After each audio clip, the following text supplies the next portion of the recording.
Pat in Somerset, and thank you for the call, Linda. Pat in Somerset, Wisconsin. Hey, Pat, what's up? Yeah, I actually Star Prairie, but Tom, it's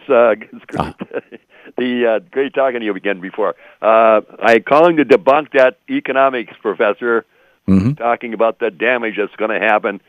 I think he's probably a lobbyist, or he sounds like a lobbyist with the National Restaurant Association. No, he's actually a college professor who believes in Milton Friedman and the Chicago School of Economics, and which I think has been thoroughly debunked and disproven, particularly by the experiences of Chile and the former Soviet Union. But I'm guessing his argument would be it just wasn't done right. But who knows? But that's who he is.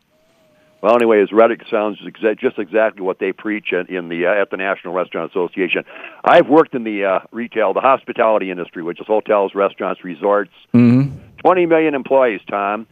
Over 3/4 of them depend on tips. And I can tell you this. It's debunked. They're on that rampage right now, the National Restaurant Association, through their state associations. Right. We got to stop this minimum wage increase. It goes on. I've seen this go on 40 times in my life, every time there's a proposal.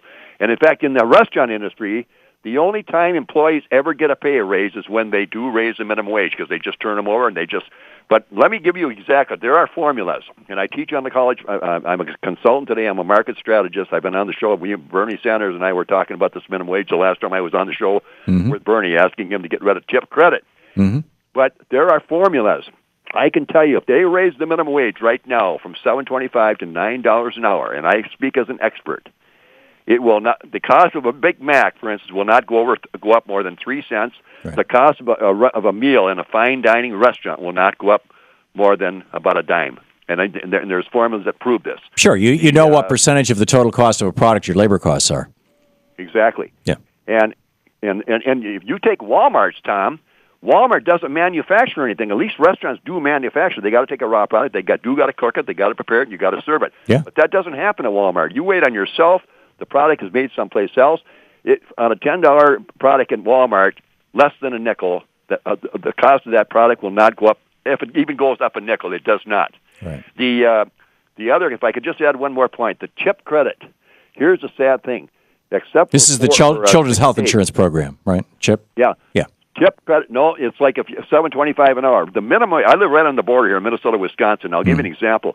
I consult to several major chain restaurants, including Applebee's, which have units in all states.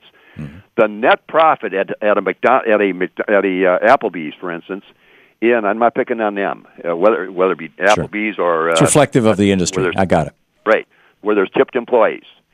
The net profit, even though Minnesota, there is no tip credit in Minnesota, there is no tip credit in Oregon. That's where if the minimum wage is $7.25, they can take the state minimum wage, which is Wisconsin. It's $2.31 an hour, Tom. It hasn't gone up in 34 years, and there's 42 other states that have that same minimum wage for tipped employees. Right. Minnesota, the minimum wage is $7.25 an hour, as it is in Oregon, Washington, right. New York, and Nevada, and that's it. It's 5 or 6 states. Right. The net profit on $1 million in sales is no less in Minnesota than it is in Wisconsin, and I'll tell you why. They are so many, being on the border here, there's people that drive from Wisconsin every day as many as 80 miles to work in a Minnesota restaurant, because the difference between the $2.31 an hour in Wisconsin and the $7.25 an hour minimum wage for tipped employees in Minnesota, working a 40-hour week, is over $800 a month. And I will debate this with anybody on the air, on your program, or anybody else. It is sad. Even though if they raise the minimum wage to $9 an hour, the minimum wage for the tipped employees in these states that allow tip credit, and it's got to be the federal minimum wage. We've got to get rid of this tipped-in credit. Yeah.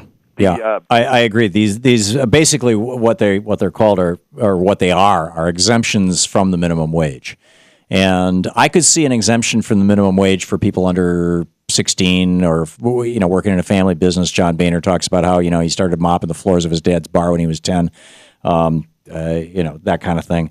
But I just don't get it why we would have a category of labor where we would say these people are basically going to be slave labor. These people are going to get lousy wages. And they do, by the way, they do this with farm labor as well.